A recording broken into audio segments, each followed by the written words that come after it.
अच्छा सुनो, सब्सक्राइब करते वक्त ना घंटी बजा देना ताकि जब मैं ऑनलाइन आऊँ तो तुम्हारे फोन की भी नमस्कार दोस्तों, आप सभी का स्वागत है हमारे YouTube चैनल पर। तो आज हम बात करेंगे डीएलएड द्वितीय सेमेस्टर गणित। तो दोस्तों इस वीडियो में डिस्कस करेंगे पार्ट 3 प्राकृतिक पूर्णांक तथा परिमेय संख्याओं की अवधारणा।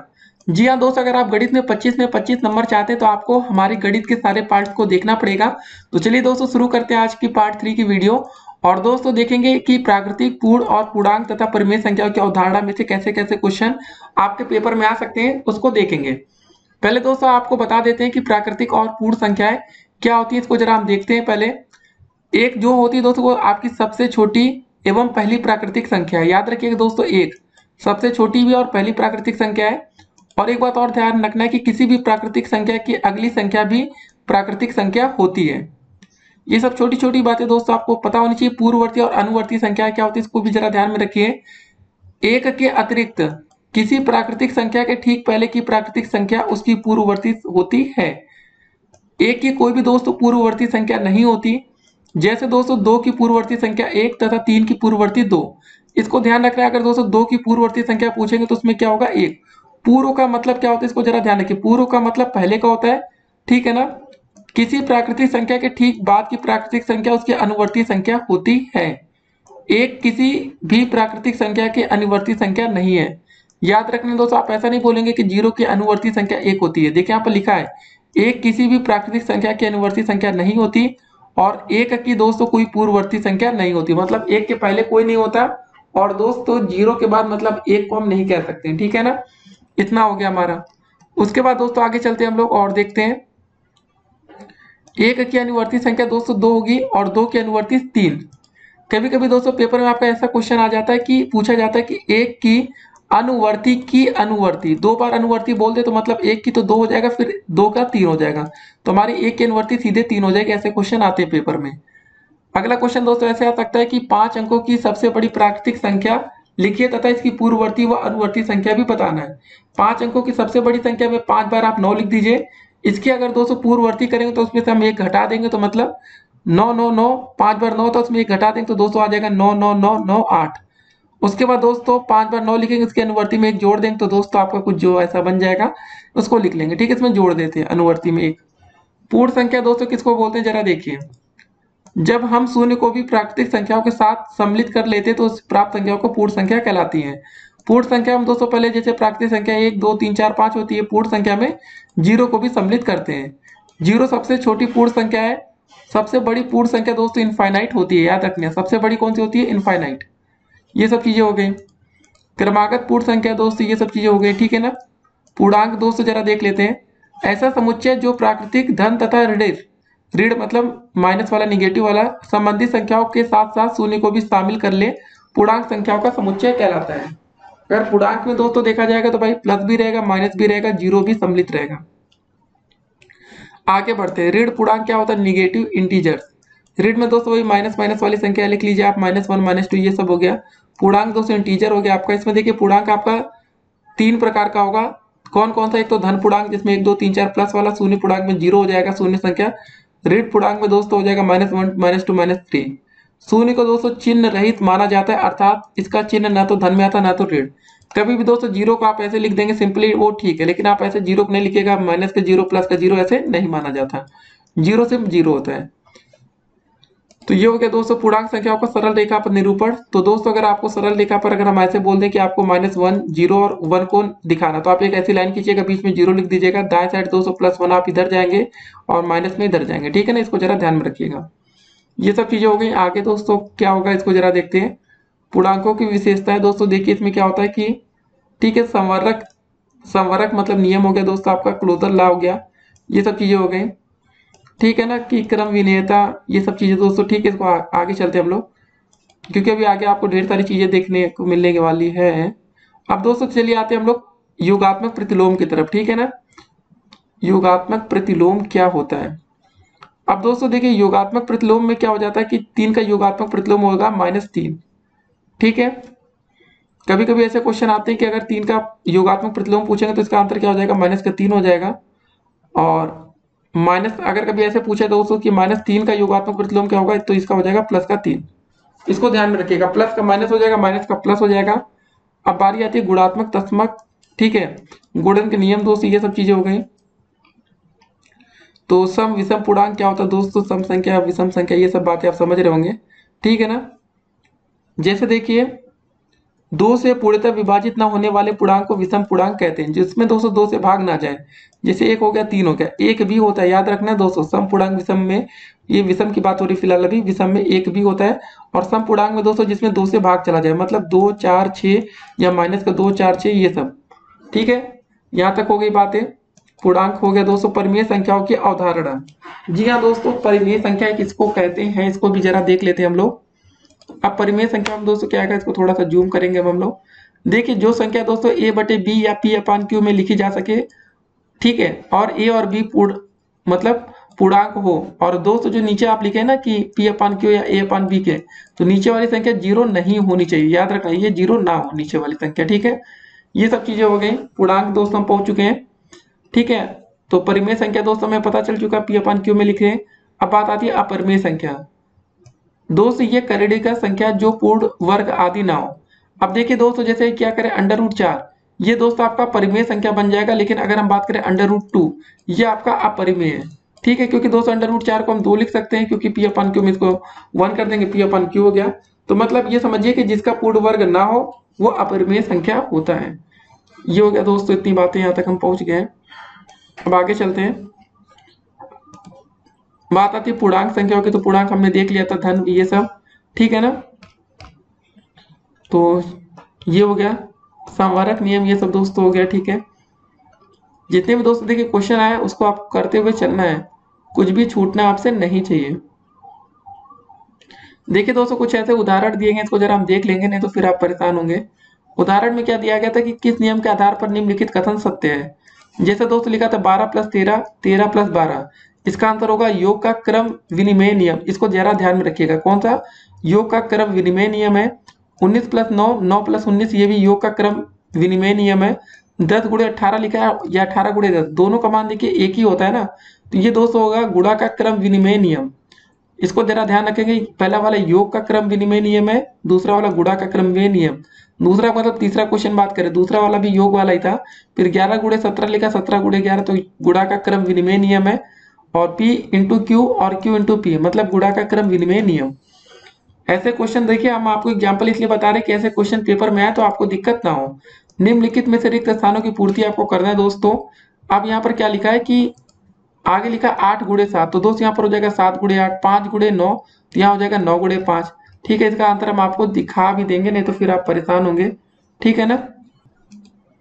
तो दोस्त यहाँ पर आप देख रहे होंगे, देखिए पहले लिखा 7 × 8, हमने यहाँ पर लिखा 7 × 8। देखिए यहाँ पर जो नहीं, जैसे यहाँ 3 + 7 है, तो यहाँ पर 7 + 3 हो जाएगा। यहाँ पर 9 + 6 है ना, तो यहाँ पर 6 + 9 हो जाएगा। मतलब वही है, क्रम विनिमय नियम, योग का और गुणा का क्रम विनिमय नियम लिखा गया है। ये सब चीजें दोस्तों हो गई। हमने यहाँ पर दोस्तों लिख भी दिया कि कैसे कैसे आया। अब दोस्तों शुरू हो रहा है आपका साहचर्य नियम, ठीक है ना। साहचर्य नियम दोस्तों क्या होता है, जैसे लिखा a + b + c, तो इसको दोस्तों a + b, ठीक है ना, गुणे में c लिख सकते हैं। देखिए दोस्तों यहाँ पर गुणा लिखा, लेकिन ये गलत है, ठीक है, यहाँ गुणा नहीं होगा। जैसे दोस्तों आपका लिखा था a + b, पहले लिखा था ना a ब्रैकेट में b + c, और यहाँ पर हो गया पहले a + b ब्रैकेट में प्लस का यहाँ पर c हो गया, ये हो गया।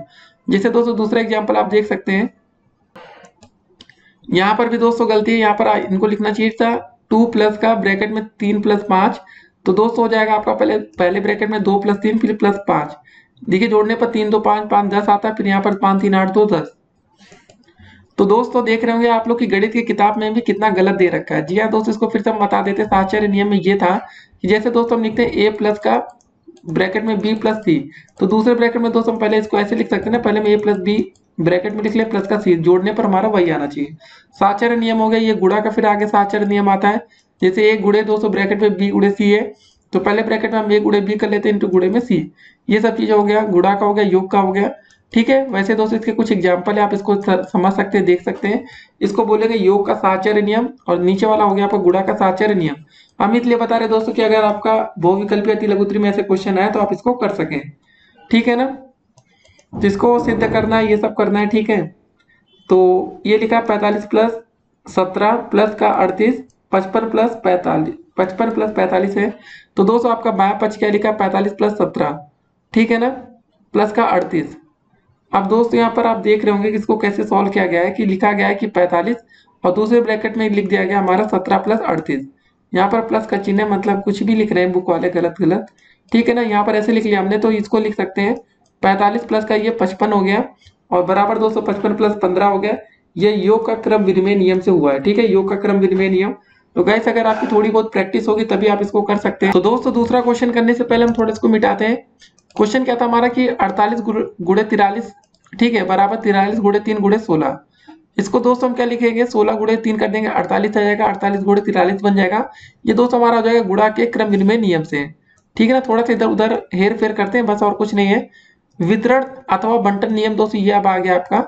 तो ऐसे करके दोस्तों क्वेश्चन आता है, जैसे लिखा आपका ए गुणे बी, मतलब ए गुणे ब्रैकेट में बी प्लस सी है, तो इसको दोस्तों ए गुणे बी लिख सकते हैं, तो ए गुणे सी भी तो होगा ना, ए का गुणा बी से, ए गुणा सी से, ऐसे करके क्वेश्चन आ सकते हैं। तो देखिए दोस्तों जितने टाइप के क्वेश्चन बन सकते हैं आप सबको बनाइए, यहाँ तक हो गया। वितरण नियम का प्रयोग करते हुए गुणनफल आपको ज्ञात करना है, ठीक है, ये क्वेश्चन है वितरण नियम के साथ। तो 25 गुणे 17 लिखा था दोस्तों, पहला क्वेश्चन है, मतलब ये 47 है, मतलब यहाँ पर देखिए कैसे क्वेश्चन में गलती कर रहे हैं। तो 25 गुणे 47, ठीक है ना। तो इसको हम कैसे करेंगे, तो 25 गुणे हम 47 को दोस्तों लिख सकते हैं, 50 में से 3 घटा 47 ही आएगा। तो 25 गुणे 250 माइनस का 25 गुणे 3 हो गया ये। इसको सॉल्व करके ऐसे आ गया, ये वितरण नियम है। अभी दोस्तों हमने वितरण नियम के मतलब ये दिया देखा था कि कैसे फार्मूला इसका बनेगा।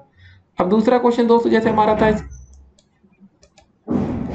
क्वेश्चन में दोस्तों आपको लिखा है कि 252 गुणे 14। इसको दोस्तों कैसे करेंगे, देखिए यहाँ पर 252 लिखा है ना, तो इसको 250 प्लस 2 कर सकते हैं, ठीक है, गुणे 16। तो 16 को गुणा पहले 250 गुणे 16 करेंगे, फिर 16 को गुणा 2 में भी कर देंगे, तो 16 गुणे 2 हो गया। तो ऐसे करके इन सब क्वेश्चन को कर सकते हैं। देखिए क्या होता है ना कि अगर आपको थोड़ा सा बेसिक पता होगा तो आप इन सभी प्रश्नों को कर सकते हैं। बेसिक आपका ये था, अगर आपको लिखा है कि एक गुणे ब्रैकेट में बी प्लस सी, तो इसको एक गुणे बी करेंगे इंटू एक गुणे सी करेंगे, बस ये सब हो गया। तो कुछ महत्वपूर्ण परिभाषाएं दोस्तों, गुणात्मक तस्मक आयु अवयव, मतलब ये सब चीजें हो गई, ठीक है, क्रम संबंध ये सब हो गया। आगे चलते हैं हम लोग। निरसन का नियम क्या होता है इसको जरा देख लेते हैं। संक्रमण नियम क्या है दोस्तों, बहुत से नियम होते हैं क्वेश्चन पेपर में। अगर मान लेते ए बी सी तीन धन पूर्णांक संख्याएं हैं, तो ए प्लस सी बराबर बी प्लस सी, तो दोस्तों आपका ए बराबर बी होगा, ठीक है, मतलब ए प्लस सी से जैसे सी से सी कट गया तो ए बराबर बी ऑटोमेटिक आ गया। ए गुणे सी बराबर बी गुणे सी है, तो सी से सी कटेगा तो ए बराबर बी भी बन जाएगा। इसको हम बोलते हैं निरसन का नियम। याद रखना दोस्तों, जैसे कि ए प्लस सी बराबर ए प्लस बी, तो क्या हो जाएगा आपका, ठीक है ना, मतलब ये था, इसको ध्यान में रखिएगा। ए प्लस सी बराबर ये था, मतलब ए प्लस सी बराबर दोस्तों अगर आपका बी प्लस सी है, सी से सी कट गया तो मतलब ए बराबर बी आ गया, या ए गुणे सी बराबर बी गुणे सी लिखा है, तो ये दोस्तों हो जाएगा आपका सी से सी कटेगा ए बराबर बी, तो मतलब एक तरह से ये आपका बन गया निरसन का नियम, ठीक है। शून्य क्या दोस्तों, देखिए वह संख्या जिसे किसी भी धन संख्या में जोड़ने पर उस संख्या का मान नहीं बदलता, उसको हम शून्य संख्या कहते हैं। तो यहाँ तक दोस्तों हम लोग पहुंच चुके हैं, ठीक है ना। तो ये सब चीजें इसको आप दोस्तों इसको एक बार पढ़ लीजिएगा स्क्रीनशॉट लेकर। आगे हम लोग चलते हैं, जो कि समझने वाली चीजों होंगी सब कुछ यहाँ पर आपको समझा दिया जाएगा, ठीक है। यहाँ पर आपको बताना है रिक्त स्थानों की पूर्ति करना था दोस्तों, आपको ये सब बताना है कहाँ से बन रहा है। योग के क्रम विनिमय नियम से बन रहा है, कि गुणा के बन रहा है, कि साहचर्य नियम लग रहा है, कि वितरण नियम लग रहा है। आपको हर एक नियम को यहाँ पर बताना पड़ेगा। तो गाइस इतना आसान पेपर नहीं होने वाला, ठीक है। बाकी दोस्तों मतलब निरसन का नियम, मतलब हर एक नियम को भाई यहाँ पर यूज किया जा रहा है। तो गाइस मेहनत करेंगे तभी कुछ ना कुछ काम बनेगा। अब जैसे एग्जाम्पल नंबर उदाहरण नंबर 3 आता है, ए प्लस 5 बराबर 5 है, तो हमें ए का मान ज्ञात करना है, ठीक है ना। इसमें कुछ है नहीं, ए प्लस 5 बराबर 5 है, तो मतलब 5 से 5 उधर कट जाएगा, सिंपल सा 0 आ जाएगा। लेकिन दोस्तों यहाँ पर लिखा है निरसन के नियम से योगात्मक ये सब चीजें। दूसरा क्वेश्चन था 5 गुणे ए बराबर 5, तो ए का मान ज्ञात कीजिए, 5 से 5 कटा ए का मान 1 आ गया, ठीक है। तो ऐसे क्वेश्चन आएंगे पेपर में, तो आप लोग कर सकते हैं। जैसे यहाँ पर लिखा 6 माइनस 8 बराबर 8 माइनस 6, क्या बराबर है, जी नहीं दोस्तों। जब ये माइनस 8 है यहाँ घटाएंगे तो माइनस 2 आ गया, यहाँ पर प्लस का 2 आ जाएगा, ये असत्य है। तो सत्य असत्य को भी आप कर सकते हैं, ठीक है। ये सब हो गया परमेय संख्या की अवधारणा, हमने भी देख लिया था कुछ समय पहले, ठीक है ना। तो ऐसे क्वेश्चन दोस्तों आपके पेपर में पूछे जाएंगे, तो भाई आपको तैयारी करनी पड़ेगी, बिना तैयारी के काम तो नहीं बन पाएगा। आगे चलते हैं दोस्तों, और क्वेश्चन देखते हैं हम लोग, ठीक है ना। संख्या रेखा पर दोस्तों दर्शाना होगा, तो आप ऐसे क्वेश्चन को दर्शा सकते हैं, ठीक है। संख्या रेखा पर जैसे 9/5 को दर्शाना है आपको, ठीक है, तो ऐसे हो जाएगा आपका। उसके बाद परिमेय संख्या के निरपेक्ष मान दोस्तों ये सब आप निकाल सकते हैं। अब देखिए जैसे इसको जरा देखते हैं हम लोग, उदाहरण नंबर 4 था जैसे ना, क्वेश्चन था दोस्तों हमारा कि निम्नलिखित का निरपेक्ष मान आपको बताना है, जैसे 7/2, तो 7/2 का दोस्तों 7/2 ही हो जाएगा, एक डंडा खींचेगा। अब -9/4 का हो जाएगा आपका प्लस का 9/4। जैसे निरपेक्ष मान कभी आपको बताना हुआ, जैसे -9/4 है, तो दोस्तों इसका मान निरपेक्ष मान निकालेंगे तो माइनस का 9/4 हो जाएगा। ठीक है, ये वाला ब्रैकेट आएगा बड़ा वाला, तो इसका मान प्लस का 9/4 हो जाएगा। ठीक है, मतलब संख्या में माइनस कभी नहीं आएगा, सब कुछ प्लस ही होकर आएगा। अब देखिए जैसे 1/2 -3/4 का हमें निकालना था, तो इसको आप दोस्तों पहले अंदर सॉल्व कर लीजिए, इसका एलसीएम एलसीएम लेके। हमारा मान अंदर सॉल्व करने पर 1/4 आया था, जब इसको ये ब्रैकेट बड़ा वाला जो डंडी खींचे तो हटाएंगे 1/4 आ जाएगा। तो उम्मीद करते हैं निरपेक्ष मान आपको निकालना आ गया होगा। निरपेक्ष मान निकालने के लिए दोस्तों पहले आपको संख्या को बिल्कुल सरल करना पड़ेगा। जैसे -4/5 भागे 16/25 को सॉल्व करेंगे। सॉल्व करने पर दोस्तों हमारा यहाँ तक पहुंचेंगे 5/4 माइनस का, तो इसको करेंगे तो 5/4 प्लस का आएगा। ठीक है, यहाँ तक हम पहुंच गए। सत्यापित दोस्तों करना ये सब की भाई ये वाली संख्या बड़ी है, ये सब है, इसको सॉल्व करेंगे तभी तो आपका आएगा। ठीक है, तो इसको ऐसे भी आप कर पाएंगे। तो गाइस देखिए जब तक आप मेहनत नहीं करेंगे तब तक आप ऐसे प्रश्नों को नहीं कर पाएंगे, तो मेहनत करनी पड़ेगी। सत्यापित करने ये सब तो आसान क्वेश्चन होगा, इसमें आपको दिक्कतें नहीं आने वाली। ठीक है ना, एक बार एलएचएस को सॉल्व कर लेंगे, एक बार आरएचएस को कर लेंगे, तो ऐसे करके आप इन सभी प्रश्नों को कर सकते हैं। ठीक है, बाकी जितनी ज्यादा प्रैक्टिस होगी उतना ही आसान होगा आपको ऐसे प्रश्नों को करना। तो लास्ट में दोस्तों आप निरपेक्ष मान भी निकाल कर रखिएगा, तभी आपका मतलब जो आंसर आएगा बिल्कुल सटीक और सही आने लगेगा, नहीं तो फिर आप दिक्कत में पड़ेंगे। ठीक है ना, दो परिमेय संख्याओं को ज्ञात कीजिए जिनका निरपेक्ष मान 1/3 है। ठीक है, अब ऐसे क्वेश्चन को जरा देखते हैं। वांछित उत्तर पाने के लिए हम संख्या रेखा का प्रयोग करते हैं। एक संख्या रेखा ओ बिंदु के दाईं ओर तथा बाईं ओर 1/3 व्यक्त करता है। ठीक है ना, ये दोस्तों बिंदु ओ है। ठीक है, 1/3 यहाँ पर दोस्तों निरपेक्ष मान ये दिया गया है, यहाँ पर ऐसे ऐसे इसको लिख दिए। तो इसको दोस्तों जैसे भी ये देखिए, फिर आगे क्या करेंगे। ज्ञात है कि दोस्तों हमारा a -1/3 को व्यक्त करता है। ठीक है ना, यहाँ पर a है दोस्तों, ये b है, मतलब प्लस का 1/3, b 1/3 को करता है, लेकिन किंतु दोनों संख्याओं के निरपेक्ष मान 1/3 ही होगा। ठीक है ना, क्योंकि दोस्तों निरपेक्ष मान आप ऐसे करेंगे तो वही आ जाएगा। इसलिए दोस्तों -1/3 और 1/3 का जो निरपेक्ष मान आएगा वो 1/3 ही हो जाएगा।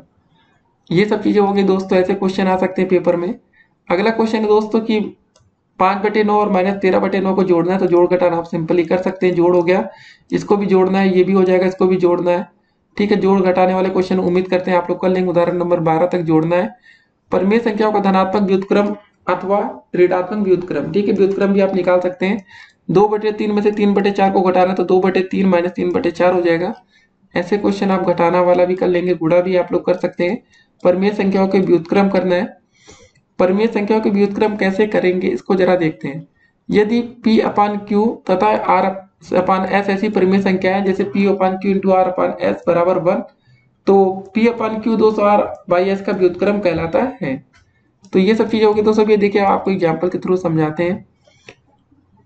ठीक है, इस समय देखिए 18 नंबर उदाहरण में था भाग करना था। ये देखिए दोस्तों 7/11 का 5/4 थे, तो 7/11 ठीक है भागे 5/4 हो गया। तो भाग में क्या होता है, जब भाग का चिन्ह बदलता है तो संख्याएं पलट जाती है, गुणा में आती है। तो ये सब चीजें हो गई दोस्तों। उसके बाद अभ्यास प्रश्न आता है, ऐसे क्वेश्चन हमारा खत्म होता है। तो गाइस ऐसे क्वेश्चन आपके पेपर में आएंगे, तो आपको ध्यान में रखना। देखिए चलिए बहुविकल्पी के कुछ क्वेश्चन देख लेते हैं। निम्नलिखित में परिमेय संख्या आपको बतानी थी। देखिए दोस्तों हमने बताया था कि परिमेय संख्या वही होंगी जिसका अंडर रूट से बाहर मान आ जाएगा। ये √5 है, √3 है, 0 है, √2 है। अब दोस्तों बात करें कि √5 ये सब इसका पूर्ण वर्ग तो होगा नहीं, √3 का भी नहीं होगा, √2 का भी नहीं, ये तीनों तो अपरिमेय है। लेकिन दोस्तों मैं इसका जो आंसर दिया गया पहले का सी विकल्प दिया गया, तो मतलब भाई 0 को ही हम इसमें परिमेय संख्या बोल सकते हैं। ठीक है ना, क्योंकि भाई बाकी तो अपरिमेय। देखिए अगला क्वेश्चन था √2, √4 ये सब 200 था। तो देखिए √4 को 200 जब करेंगे तो इसका मान 2 आ जाता है। 2 कहाँ आ जाएगा, √4 का मान 2 आएगा ना, तो ये दोस्तों आपकी परिमेय संख्या हो जाएगी। तो दूसरे का पहला विकल्प बिल्कुल सही है। क्वेश्चन आपके पेपर में भी आ चुका है 2015 में। दो असमान परिमेय संख्याओं के बीच में परिमेय संख्याएं होती हैं, कितनी होती है दोस्तों आपको ये बताना था। तो इसका आंसर देखिए सिंपल से याद रखिएगा हमेशा अनंत। अगर दो असमान परिमेय संख्या है, ठीक है, उसके बीच में कितनी परिमेय संख्या हो सकती है, अनंत हो सकती है। ये सब क्वेश्चन पेपर में आता है, तो आपको तैयार रहना। चलिए दोस्तों एक गुणात्मक प्रतिलोम का भी आपके सामने देख लेते हैं। देखिए 10वां क्वेश्चन है 9/11 का गुणात्मक प्रतिलोम होगा, इसका उल्टा कर दीजिए 11/9, यही आंसर हो जाएगा बी वाला। परिमेय संख्या -4/9 से छोटी परिमेय संख्या है। ठीक है, इसको जरा अभी हम देखते हैं, आपके सामने ही देखेंगे। जैसे ये देखिए 5वां क्वेश्चन था 5 की घात 0, 10 की घात 0। हमने बोला था जिसकी घात 0 होता है उसका मान 1 होता है, 1 + 1 करेंगे इसका मान आ जाएगा 2। तो 5वें का दोस्तों जो हमारा विकल्प होगा वो ए वाला होगा। देखिए यहाँ पर 2 आ रहा है, x का मान 2 दिया था, y का मान 5, तो x के 2 रख देंगे इंटू 2 × 5, 5 दूनी 10, 2 12। छठे का दोस्तों बी विकल्प सही होगा। 7वां क्वेश्चन दोस्तों 3/7 - 5/7, तो माइनस का 2/7, ये वाला विकल्प सही हो जाएगा। 7वें का सी हो गया। 8वां क्वेश्चन है दोस्तों -11/13 का योज्य प्रतिलोम होगा। ठीक है ना, तो दोस्तों 11/13 का हो जाएगा, -11/13 का हो जाएगा प्लस का 11/13। ठीक है, योज्य प्रतिलोम हमने निकाल लिया। योज्य प्रतिलोम में देखिए दोस्तों चिन्ह बदल जाता है, -11/13 का प्लस 11/13। अगला क्वेश्चन के लिए दोस्तों थोड़ा इसको मिटाते हैं, समझ में आए। अगला क्वेश्चन है परिमेय संख्या -4/9 से छोटी परिमेय संख्या बतानी है। मतलब 4/9 से भी छोटा इसमें क्या लिखा है आपको वो बताना है। 4/9 से छोटा -7/9 होगा कि माइनस का 1/9 होगा। देखिए गाइस -7 ये ज्यादा बड़ा दिख रहा है ना, तो इसका जो आंसर होगा 9वें का डी हो जाएगा। ठीक है, तो 9वें का हमारा डी विकल्प सही होगा। देखिए आप इसको ऐसे समझिएगा कि -4 छोटा होता है कि -9 छोटा होता है कि -1। अगर आप कहेंगे कि भाई -1 छोटा होता तो आप गलत हैं। आप इसको ऐसे समझिए, किसी के ऊपर 1 रुपए का उधार है, किसी के ऊपर 4 रुपए का उधार है, किसी के ऊपर 9 रुपए का उधार है, तो जो ज्यादा उधार में होगा वही तो ज्यादा गरीब होगा ना। यहाँ पर सबसे छोटा दोस्तों क्या होगा, सबसे ज्यादा जिसके पास उधार है वो -9 है, तो ये सबसे छोटा हुआ। तो इसका आंसर यहाँ पर देखिए हमने ऐसे बताया, क्योंकि देखिए सभी में बटे में 9 था, इसलिए इसको हमको सॉल्व करने की जरूरत नहीं पड़ी। चलिए मिलते हैं एक और वीडियो में, तब तक के लिए stay connected, have a nice day.